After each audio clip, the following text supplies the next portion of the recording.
Richard Lancaster halted in the marble hallway of the sprawling Pacific Heights mansion, feeling the floor vanish beneath his expensive shoes.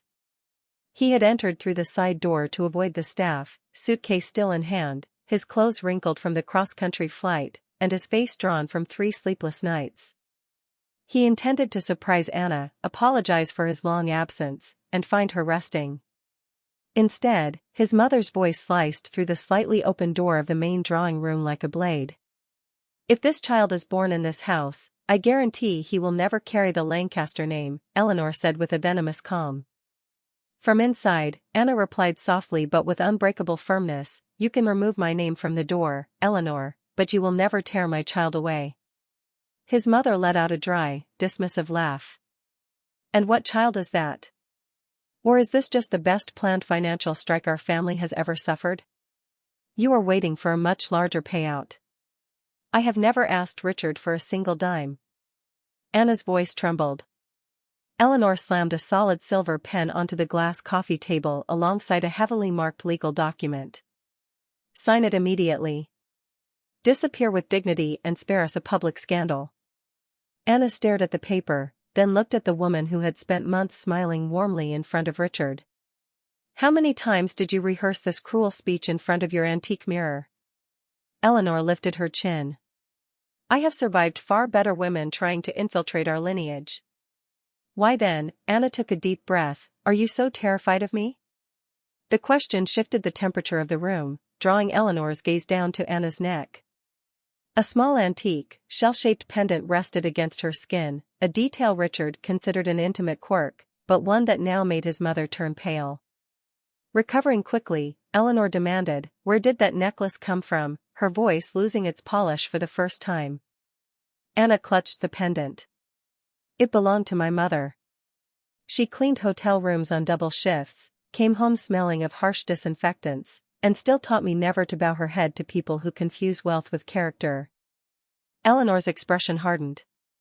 "There are doors you should never dare to open.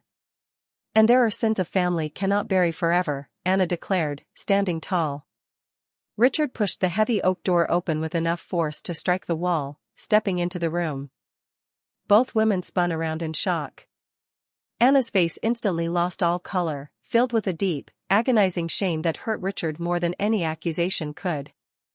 Eleanor swiftly regained her composure, greeting him as if he had merely arrived early for a casual Sunday brunch.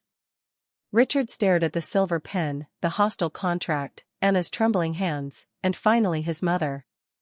"I arrived early enough to hear you threatening to erase my unborn son from our legacy." "How long has this been going on?" Anna replied without looking at him, "Long enough for me to stop hoping you would ever notice."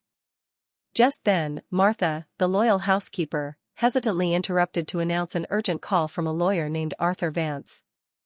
Anna grabbed her modest purse, looked at Eleanor and Richard one last time, and said, "Sometimes a woman walks away because staying is just another way of losing herself."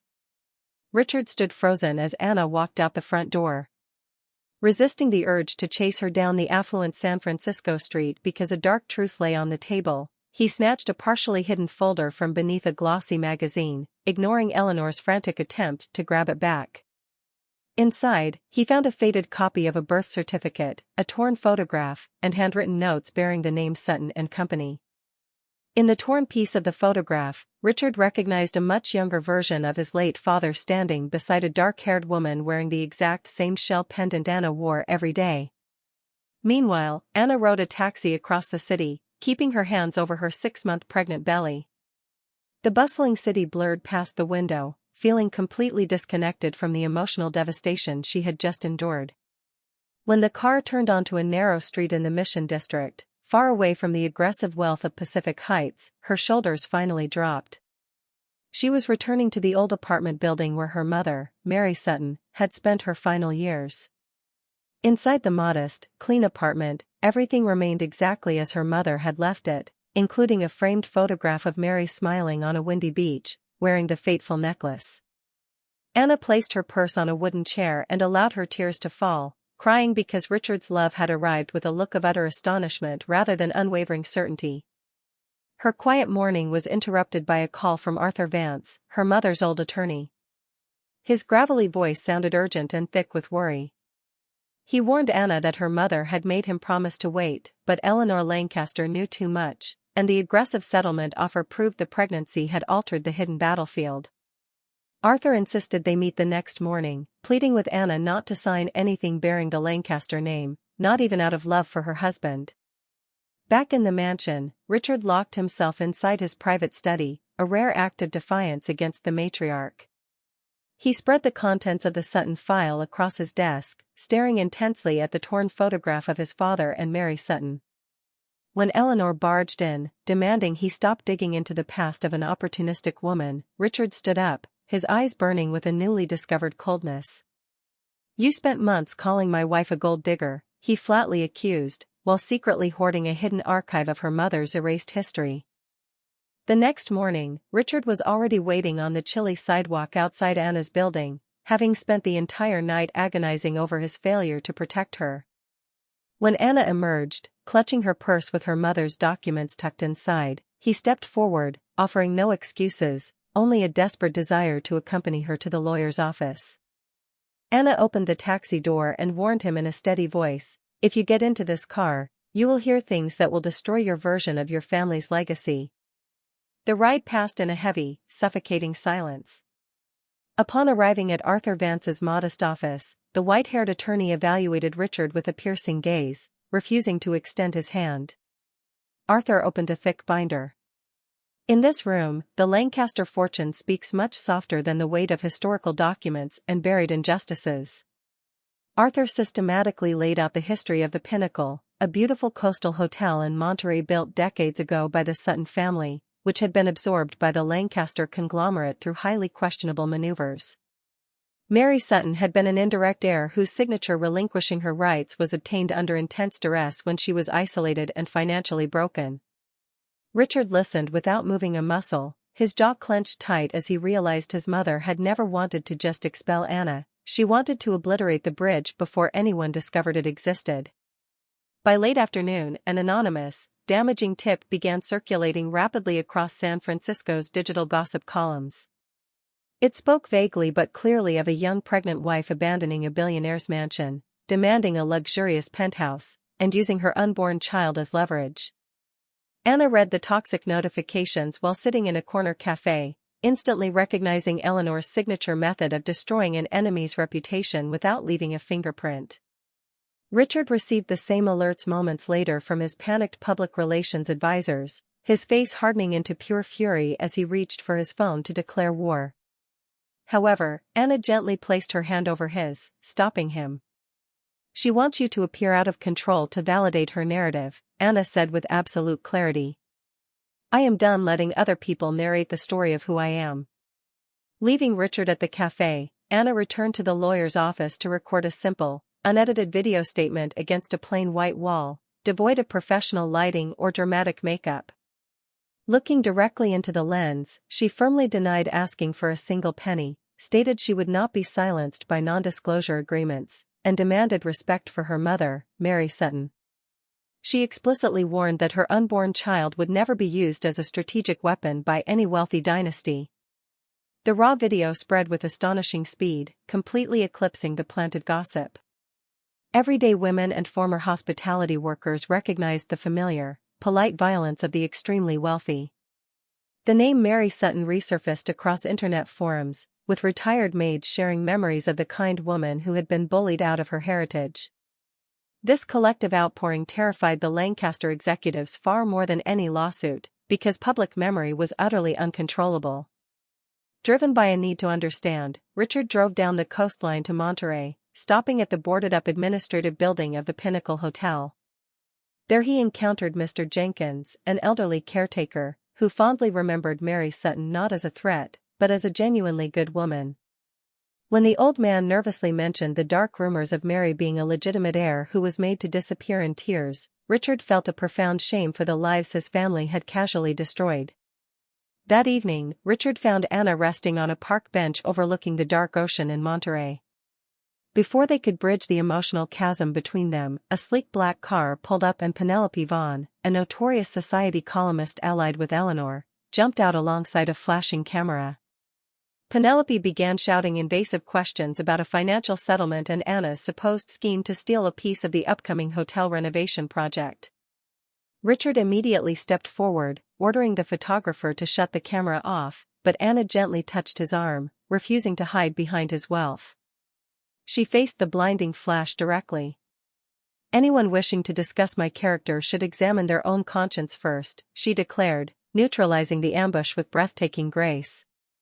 When the car sped away, Richard sat quietly beside his exhausted wife. "I am ready to stop trusting the convenient lies I have been spoon-fed since childhood," he confessed. The following morning, Arthur Vance received an unexpected encrypted message from Andrew Sterling, an elderly, conflicted board member of the Lancaster enterprise, requesting a highly secretive meeting. They arranged to meet in a dimly lit lounge of an obscure boutique hotel, an encounter Richard was strictly forbidden from attending to maintain neutrality. Andrew arrived looking fragile, leaning heavily on a cane, and handed Anna a thin manila folder containing the original unredacted internal minutes from the acquisition of the Pinnacle. Anna's eyes locked onto a handwritten marginal note explicitly stating that Mary Sutton needed to be permanently neutralized before the final financial formalization. Andrew confessed that Mary had discovered the illegal transfer of family shares, but a young, ruthlessly ambitious Eleanor feared the scandal would destroy their corporate ascent. The most devastating blow came when Andrew quietly revealed that Richard's father had genuinely loved Mary, and she was pressured to disappear because she was carrying a child. The truth struck Anna with physical force as the horrifying parallel of her own life snapped into focus. She stumbled out of the hotel, frantically calling Arthur Vance to tell him that her mother had been pregnant when forced to sign away her life, turning a corporate dispute into a monstrous crime. When Richard heard the news, the realization that his mother was merely repeating a decades-old strategy to erase another pregnant woman completely shattered his remaining loyalty. Refusing to let history repeat itself, Richard forcefully summoned an emergency mandatory board meeting in Monterey, demanding the presence of external auditors, corporate lawyers, and Arthur Vance. Eleanor called her son just hours before the gathering, her voice dropping to a dangerous hiss, warning him that if he opened this door, he might discover his beloved wife was actually his own half-sister. The calculated lie failed to destroy Richard. Instead, he calmly replied, "The real problem was never Anna, Mother. The problem is your pathetic inability to win a war against a woman who never even wanted to fight." The emergency board meeting convened in an oppressive atmosphere. Anna sat bravely at the main table, wearing her mother's shell pendant proudly. Eleanor arrived late, peeling off her leather gloves. "Has corporate governance been replaced by cheap emotional theater orchestrated by an unstable girl?" she asked arrogantly. "Update your tired script, Eleanor," Anna replied calmly. "A pregnant woman is more than capable of reading fraudulent contracts." Arthur Vance immediately distributed copies of the unredacted meeting minutes and illegal financial transfers. The final blow came when Andrew Sterling walked in, defying Eleanor's reign of terror to publicly testify. Trapped by undeniable proof, Eleanor's elegance shattered into pure rage. She tried to claim she was only protecting the family empire from a naive woman, but Anna stared at her without a single ounce of pity. "You chose to crush a pregnant woman instead of fighting the men who oppressed you," Anna said. "And you tried the exact same trick twice. It's over." The board swiftly voted to formally suspend Eleanor Lancaster pending a full independent audit. Richard looked directly into his mother's eyes. "If our empire's value relies on a buried injustice, it is already entirely worthless." Eleanor signed the suspension documents with a trembling hand and walked out of the room completely alone. Stepping out of the building, Richard and Anna met a swarm of reporters. Rather than hiding, Anna stood tall on the steps, declaring that her marriage would not be decided by cheap sensationalism. Richard added that he remained fully responsible for everything he had failed to see, leaving the press stunned by their raw honesty. During the quiet weeks that followed, Richard painstakingly rebuilt Anna's trust through daily actions, ensuring Mary Sutton's rightful legacy was restored.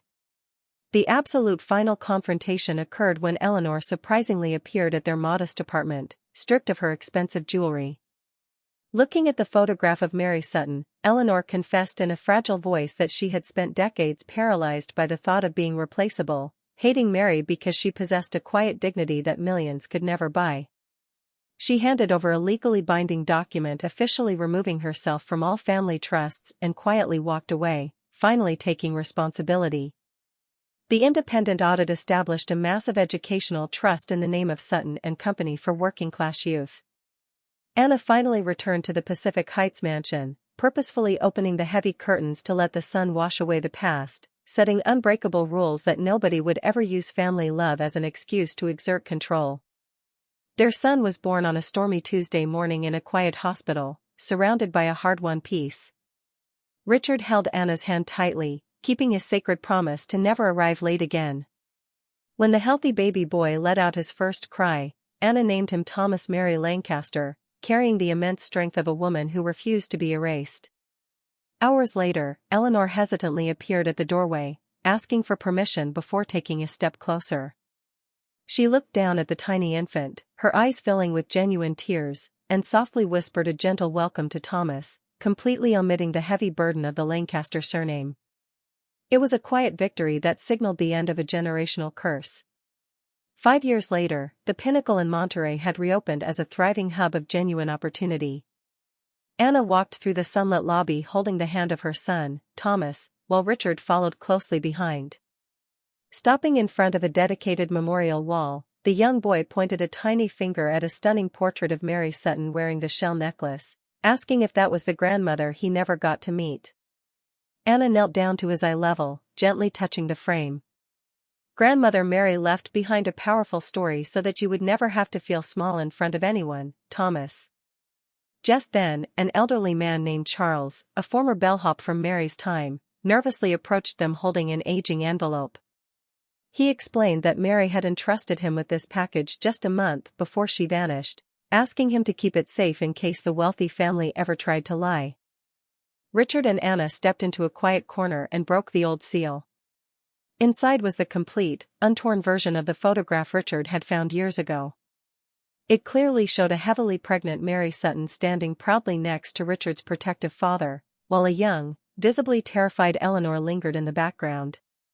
The image instantly destroyed the cruel myth of the calculating seductress, revealing an exhausted woman trying desperately to protect her unborn child from a world conspiring against her. Eleanor, who had arrived quietly for the ceremony via a side entrance, stepped closer and saw the photograph. Her hand flew to her mouth as the reality of her past cruelty stared back at her in full focus. Little Thomas tugged at Eleanor's sleeve, innocently asking, "Are you sad because you did bad things in the past? You just need to make sure you do good things from now on." Richard wiped a tear from his eye, stepping forward to gently pull his mother up from the floor, silently acknowledging that while the deep wounds would never fully vanish, the toxic cycle had finally been broken.